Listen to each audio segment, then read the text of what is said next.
উপনির্বাচনের ফলাফল ঘোষণা হয়েছে আজ, আর সেই ঘোষণাতেই তৃণমূল কংগ্রেসের কর্মী সমর্থকরা নাচে গানে উচ্ছ্বাসে ভরপুর।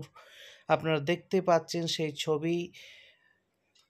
রাজন্না হালদার তিনি রয়েছেন, তিনি আনন্দে মেতেছেন।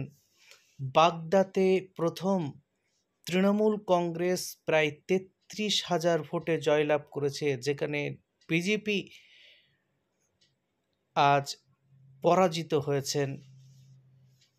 আমরা দেখতে পাই এই বাগদাতে সবথেকে বেশি মতুয়া সম্প্রদায়ের মানুষেরা রয়েছেন। আজ মতুয়া সম্প্রদায়ের মানুষেরাই তৃণমূল কংগ্রেসকে ভোট দিয়ে জয়লাভ করেছেন। সর্বকনিষ্ঠ বিধায়ক হবেন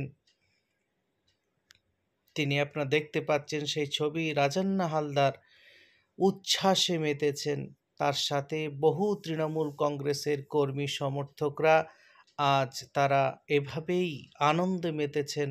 বাগদাতে বড় সাফল্য তৃণমূল কংগ্রেসের।